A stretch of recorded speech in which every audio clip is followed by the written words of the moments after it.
My sister, Isabella, has spent her entire life treating every room she walks into like a high-stakes competitive arena, and she has always viewed me as her absolute favorite opponent to crush. From the moment we were old enough to speak, everything was a contest that I didn't even know I was participating in, and one that she was determined to win at any cost.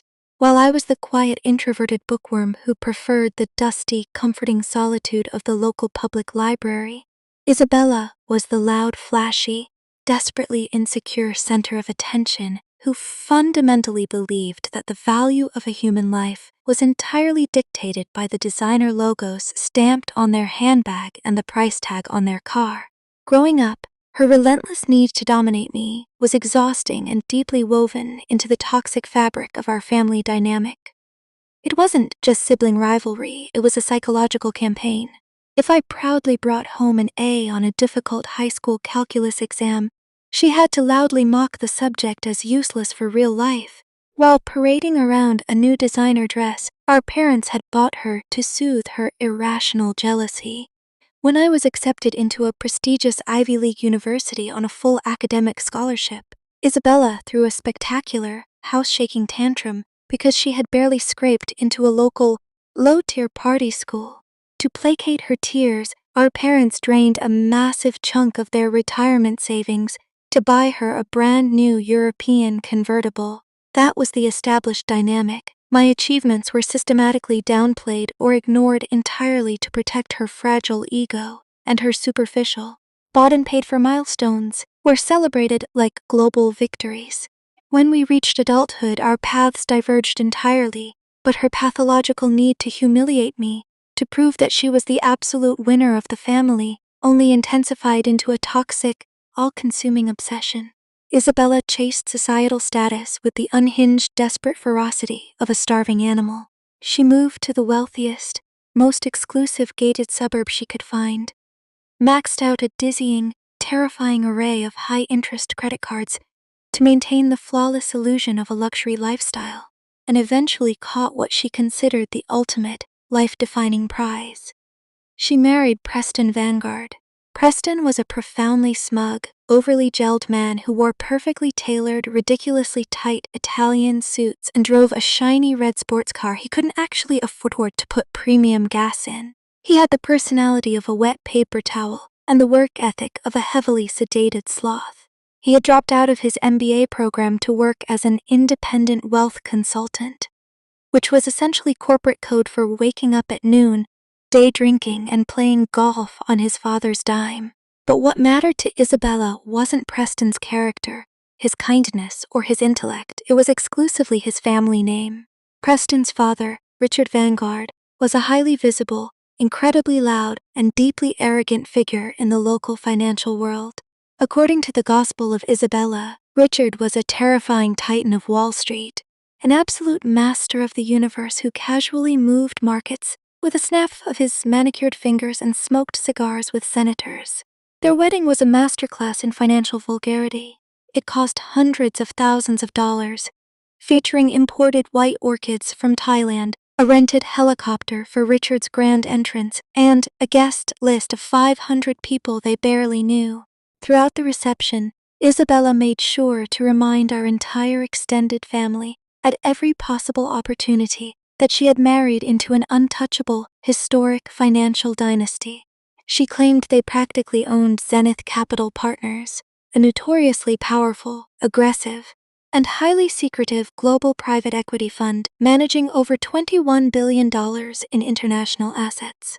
At every holiday gathering, Richard would hold court in our parents' living room, swirling a glass of incredibly expensive scotch, telling grandiose, heavily exaggerated stories about his board members and his billions, while Isabella looked on with pure, unadulterated worship. She would constantly make sure to shoot me condescending glances across the room, ensuring I understood my place at the bottom of the hierarchy. I, on the other hand, deliberately chose a life of absolute, impenetrable discretion. I told my parents and extended family that I worked in corporate finance as a mid-level data analyst crunching numbers. I drove a highly reliable 5-year-old Volvo that I kept meticulously clean. I lived in a tasteful, secure, but entirely unassuming brownstone in the city. When I attended family gatherings, I wore comfortable, unbranded clothing. Isabella would look at my cashmere sweaters, which were actually bespoke, stealth wealth garments imported directly from Milan that cost more than her entire heavily branded, logo-covered Gucci outfit, and openly sneer. She would loudly offer to take me shopping at a discount outlet so I wouldn't embarrass the Vanguard family with my drab, working-class aesthetic. She would literally pull $20 bills out of her purse and ask if I needed gas money for my little used car.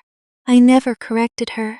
I never defended my career, and I never once bragged about my bank account, my stock portfolio, or my executive title. I simply smiled, nodded politely, and let her bask in her manufactured, incredibly fragile superiority. I found a deep, quiet amusement in being completely underestimated. What Isabella, Preston, Richard, and the rest of my completely oblivious family failed to realize was the terrifying, magnificent reality of my actual career. I wasn't just a low-level analyst punching numbers into a spreadsheet in a windowless, fluorescent-lit cubicle. Over the past 12 years, I had ruthlessly, quietly, and methodically climbed the absolute highest, most cutthroat echelons of the global financial sector. I worked 80-hour weeks. I sacrificed personal relationships. I outsmarted billionaires. I specialized in aggressive corporate restructuring, hostile takeovers, and liquidating massive, failing assets. I was known in the high finance industry as the Ghost, a highly effective, utterly merciless executive who came in, cleaned house, fired bloated management teams without a second thought, and generated billions in pure profit for my shareholders. 6 months prior to Isabella's grand wedding anniversary, after engineering a massive historic merger that literally shook Wall Street and made the front page of the Financial Times, the global shadow board of directors at Zenith Capital Partners headhunted me. The firm was secretly bleeding money due to severe internal rot, and they needed a corporate executioner who had no emotional ties to the company. They offered me an astronomical 8-figure compensation package, complete with absolute, unquestioned executive authority, to come in and purge the company of its dead weight.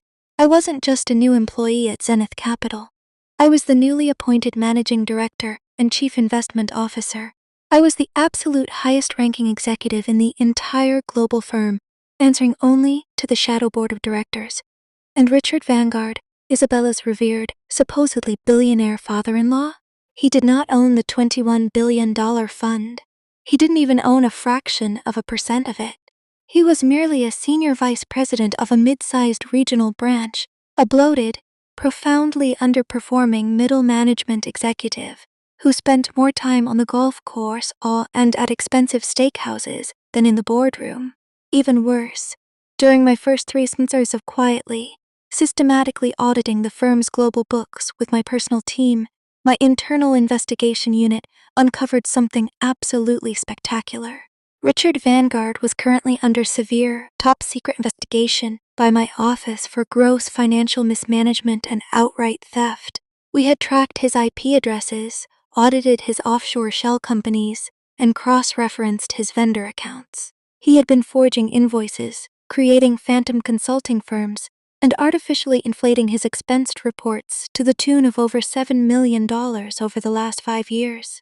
The bright red sports car Preston drove, the diamond necklaces Isabella flaunted, the massive down payment on their sprawling suburban mansion, they were entirely funded by money.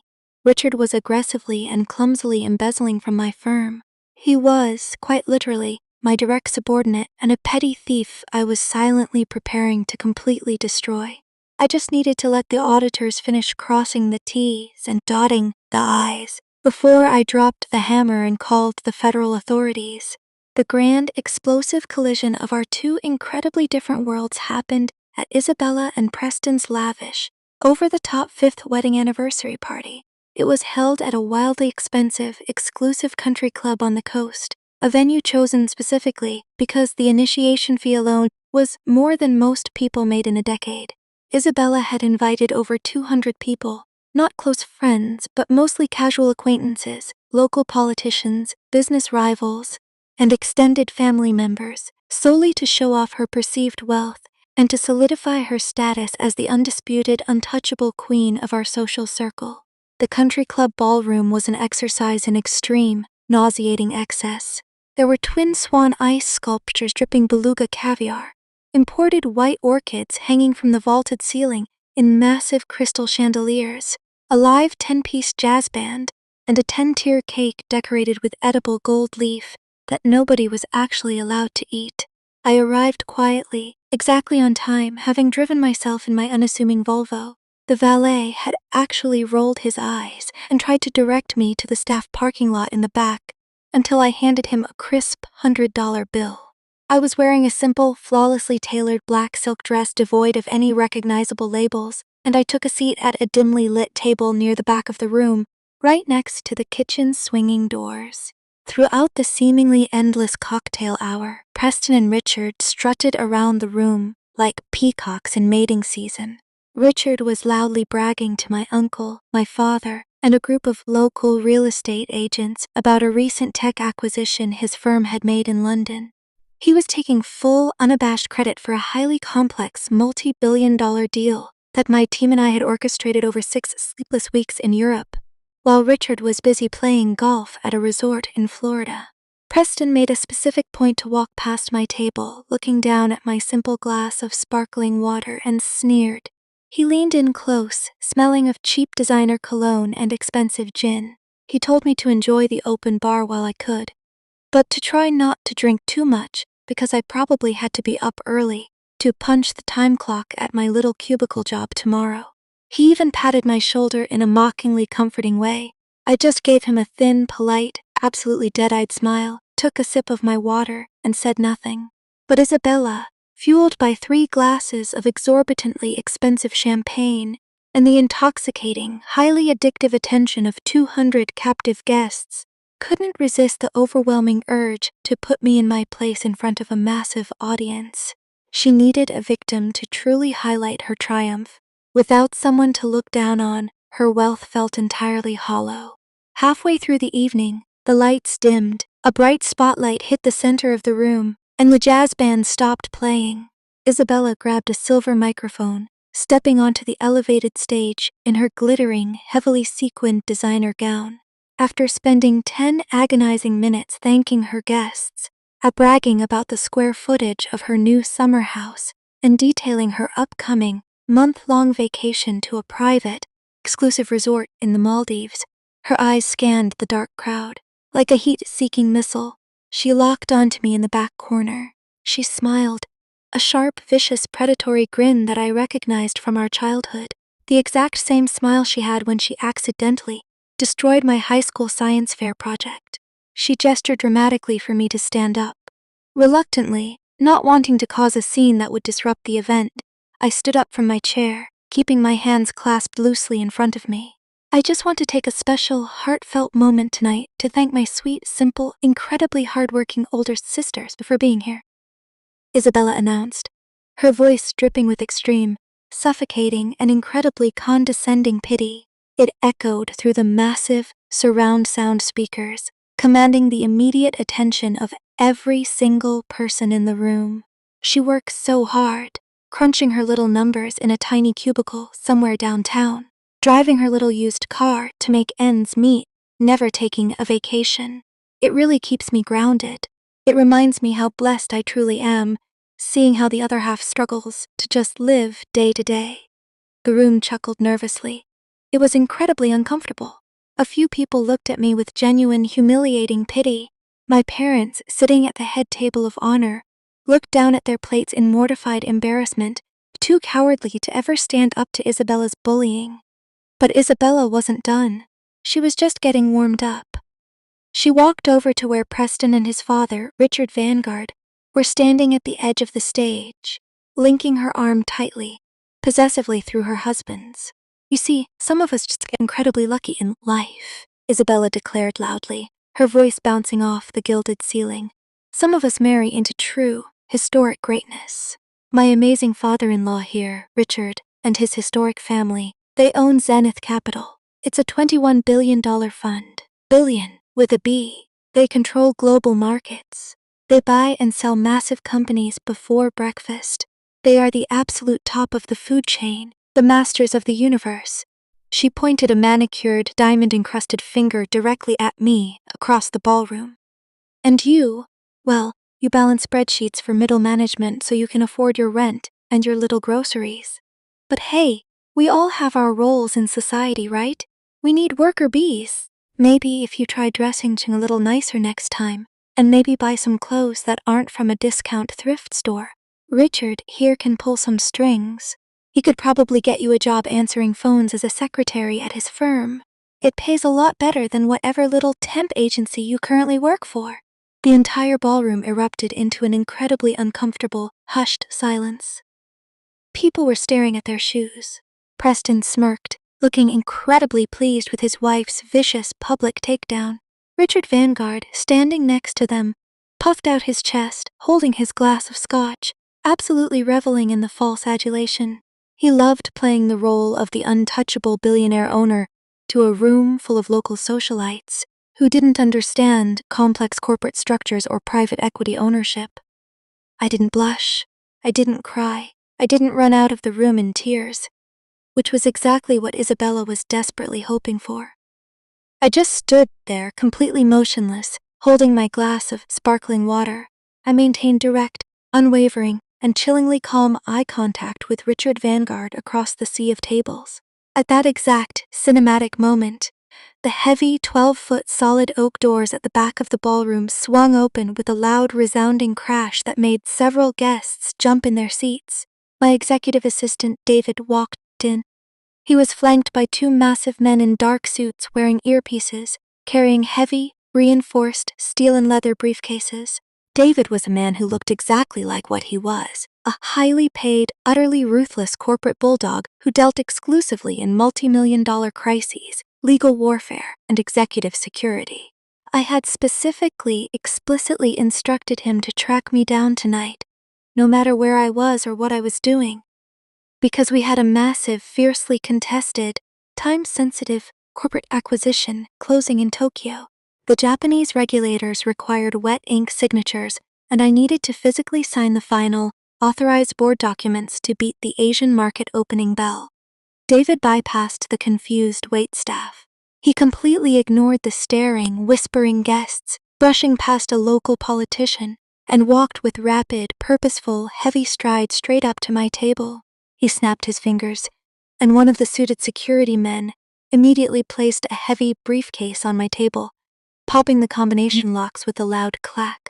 David reached in and pulled out a massive, thick stack of legal documents stamped with the massive, unmistakable, deeply embossed gold crest of Zenith Capital Partners. He presented them to me along with a heavy, solid gold Mont Blanc fountain pen. "Madam Director, my profound apologies for the interruption of your personal evening," David said. He didn't shout, but his deep, commanding voice carried perfectly across the completely silent room. "The Tokyo acquisition is finalized. The hostile takeover is complete. The global board in New York and our partners in London are on standby on the secure encrypted line. We need your ultimate final authorization right now to release the $3 billion wire transfer, or the entire deal collapses and we lose our position." I took the gold pen. I didn't look at the crowd. I calmly flipped through the top sheets, reviewing the clauses, signed my name on the dotted lines with a practiced flourish, and handed the heavy stack of documents back to him. "Thank you, David." "Excellent work," I said clearly, my voice slicing through the heavy silence. "Tell the board the wire is approved for immediate release, and tell the accounting division to completely freeze all regional restructuring accounts, specifically the Eastern Seaboard branches, until I am back in my office on Monday morning." The entire ballroom was paralyzed. You could have heard a single pin drop on the thick, luxurious carpet. 200 people were staring at me as if I had just levitated off the ground. Isabella lowered the microphone slowly, her heavily contoured face contorting into a mask of total, uncomprehending, panicked confusion. The gears in her brain were completely jammed. What is he talking about?" she stammered, her voice shaking, looking frantically from David to me and back to David. "Madam Director, what $3 billion wire transfer? What is going on?" Who are these people? Before I could even answer, Richard Vanguard stepped forward from the edge of the stage. His face had completely drained of all color, turning a sickly, translucent gray. He looked like he had just been struck by a physical bolt of lightning. He was staring directly at David, whom he recognized instantly, and with absolute, paralyzing horror. David wasn't just my assistant. He was the notoriously ruthless head of Zenith's internal global auditing division. He was the man who fired people. And then, slowly, agonizingly, Richard turned his terrified, wide eyes to me. Richard had never actually met the mysterious, newly appointed managing director face to face. My hiring had been kept highly confidential during the initial transition phase to prevent panic among the regional branches. He only knew me by my terrifying reputation as a corporate executioner and by my digital signature on the aggressive internal memos that had recently frozen his regional expense accounts pending review. The horrific, world-shattering realization of exactly who I was, and the catastrophic, career-ending, life-destroying twist mistake he and his arrogant daughter-in-law had just made, on a public microphone in front of 200 people, crashed down on him with the force of a collapsing skyscraper. His knees actually buckled slightly. Director Vance, Richard choked out. His voice a pathetic, high-pitched, trembling squeak that sounded nothing like the booming titan of Wall Street he had pretended to be 5 minutes ago. He instantly abandoned the arrogant, puff-chest billionaire persona. He stumbled off the stage, practically tripping over his own expensive Italian leather shoes as he rushed forward, completely ignoring his confused son and Isabella. He stopped 3 feet away from my table, bowing his head in pure, unadulterated, shaking terror. Sweat was visibly beading on his forehead and dripping down his neck, ruining his silk collar. I had absolutely no idea you were Isabella's sister. I swear to God Almighty, I had no idea. Please listen to me. I can explain the discrepancies in the regional quarterly reports. The missing funds, the phantom vendors, the offshore expense accounts. It was a misunderstanding. I can explain everything on Monday morning in your office. Please don't do this here. Quiet, Richard, I said. My voice was completely flat, entirely devoid of any anger, malice, or emotion, which only made it infinitely more terrifying. I didn't raise my voice a single decibel, but the absolute crushing, unquestionable authority behind it made him flinch physically, as if I had struck him across the face with a whip. I handed my glass of water to one of the security men, stepped past the trembling, sweating Richard, and walked slowly, deliberately toward the stage where Isabella was standing. She was frozen like a beautiful, terrified statue, the microphone dangling uselessly from her limp hand. Her smug, arrogant smirk had completely vanished, replaced by a pale, shivering dread as the crushing reality of the situation slowly began to penetrate her vanity. She was finally realizing that the ground she was standing on was a trapdoor, and I was holding the lever. You don't own Zenith Capital, Richard, I said clearly, addressing the terrified man behind me while keeping my eyes dead-locked on my sister. You are a mid-level regional vice president who manages a highly underperforming, localized portfolio of B-tier assets. You own exactly 0.0% of the global fund, and currently, as David can attest, you are under severe criminal investigation by my internal auditing team for brazenly embezzling company funds over the last 5 years. You stole millions to finance your son's leased sports car, your own gambling debts, and your daughter-in-law's lavish, entirely fake lifestyle. Behind me, Preston's jaw dropped in absolute horror. The sports car he relentlessly bragged about to my family, the mansion he claimed to own, was suddenly revealed, in front of 200 people, to be the product of stolen property and corporate fraud. I finally stepped up to the edge of the stage, looking directly up at Isabella. She was trembling so violently I could actually hear her expensive diamond bracelets rattling against each other in the silent room. My in-laws own a $21 billion fund. I repeated her own arrogant, mocking words back to her, my voice dripping with cold, clinical, surgical precision. It's a beautiful fairy tale story, Isabella, but here's the cold, hard reality of the world you live in. They don't own the fund. I do. I am the managing director. I am the chief investment officer. I control the global board. And Richard here doesn't control markets. He answers exclusively to me. He is my employee, and he has been stealing from me. I paused, letting the absolute suffocating devastation settle over the silent ballroom. The humiliation Isabella had tried to inflict on me had been reversed with 1,000 times the force. It was absolute annihilation. And as of 9 o'clock on Monday morning, I continued, turning slightly back to look at the weeping, broken man behind me. You are officially terminated with cause, Richard. David will have corporate security physically escort you out of the building.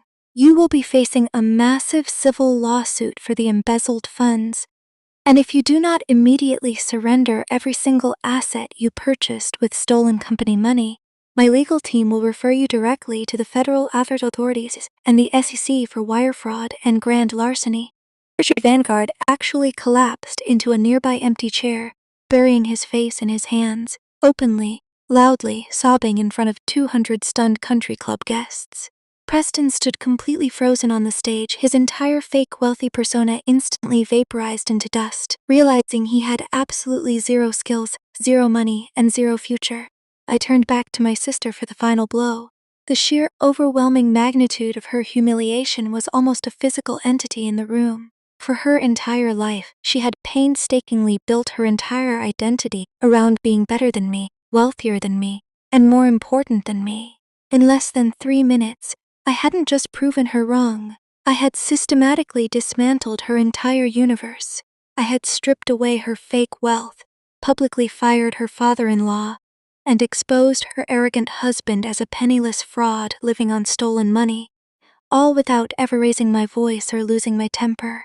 You were right about one thing tonight, Isabella, I said quietly, leaning in close so only she, Preston, and the horrified front row of guests could hear me. We all have our specific roles in life. My role is managing $21 billion in global corporate assets. Your role is figuring out exactly how you and your husband are going to pay off your massive crippling credit card debts, now that I've permanently cut off his stolen allowance. Have a truly wonderful anniversary. I didn't wait for a response. I didn't need to. Her mouth was opening and closing, but no sound came out. I turned around, walked calmly past the sobbing, ruined Richard Vanguard, walked past the stunned, completely silent crowd of 200 guests who parted for me like the Red Sea, and exited through the heavy oak doors with David and the security team right behind me. I climbed into the back of my waiting, armored black town car, opened my laptop, and went back to work, finalizing the Tokyo deal as we drove away from the country club. I never attended another family gathering. 6 months later, I heard through the grapevine that the IRS and Zenith's aggressive legal team had completely liquidated the Vanguard family's assets. Isabella's sprawling mansion was foreclosed on by the bank. Preston's sports car was repossessed in the middle of the night, and they were forced to move into a tiny, cramped apartment on the outskirts of the city, completely exiled from the wealthy social circles they had sacrificed everything to impress. Richard was facing federal indictment. About a year later, my phone rang. I didn't recognize the number, so I let it go to voicemail. It was Isabella. She was hysterically sobbing, her pride completely shattered, begging me for a personal loan just to cover her rent and keep her electricity from being shut off. She apologized for everything, begging for her little sister to save her. I listened to the entire voicemail while sitting in my corner office, overlooking the Manhattan skyline. Then I calmly pressed delete, blocked the number, and went back to running my empire. I thrived in the silence, and I always won.